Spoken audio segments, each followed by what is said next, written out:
Me, Josh. This is a speed run of how I would do a intersection engineering, like a mobility network engineering analysis. And what one of the couple ways we could look at it, one of the main ones that I think might be relevant to the people watching it, this is the number of vehicles. I say vehicle, technically this is cars, but number of these things, vehicles, that pass through this junction in 5 minutes or 10 minutes. And then from that you can extrapolate a couple of interesting things. So this is, I think I've got a total of 15 minutes. This is at a 3x time lapse, and I'll present the numbers later. But I want to show how I'm doing this at like an intersection that I think is so available to all of our minds. Isn't it interesting that this is actually kind of already functioning as a traffic circle? So I'm also, with an analysis comes a certain frame, and with a certain frame might come a certain set of like next steps or prescriptions. So I'm providing this analysis, and then I'm also saying like this can be done. This can be done incrementally and iteratively and functionally for free. So will you do it with me? Or at minimum, will you commit your personal, like emotional, intellectual commitment to seeing this thing happen? And for some of you, that means like saying like my office or my role supports this, albeit a couple of people will probably mention that it is like unconventional according to certain like AASHTO or MUTCD like guidelines and expectations. But there's anyway. Okay, so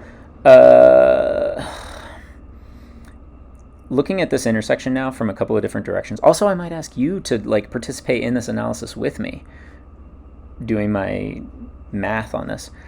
If you were to draw a box around this intersection, like a polygon, where would you draw? I'm drawing with my mouse kind of a triangular shape that is inclusive of like the outer corners of where the cars are passing at speed, like without turning. I would propose that this could be scoped down to a single lane traffic circle, already circling that island even if we wanted to. It would end up having it'd be a traffic bean, a fava bean shape, with some curves. Josh, what might that shape be? At minimum, it would be a shape that creates the kind of speed that would feel ideal, and that's like 10-15 miles an hour, plus or minus. So that's kind of the beef with lights and stop signs and stuff. And then from that, we'd say, okay, well, if there's 30 cars per minute and this intersection is 500 square meters, that means that there's one vehicle per square meter per minute, like flow speed or something like that.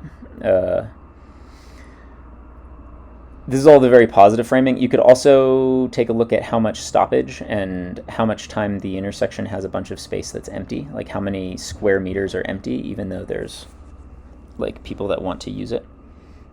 That kind of thing would also be reduced, possibly eliminated with a traffic circle type thing.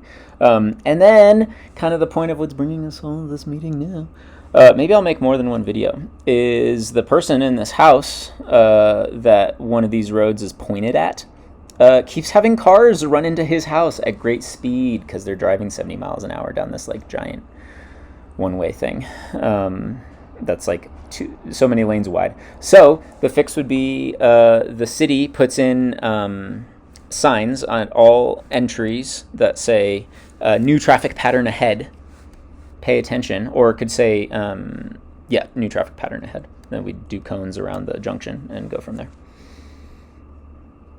Easy. Thanks for watching.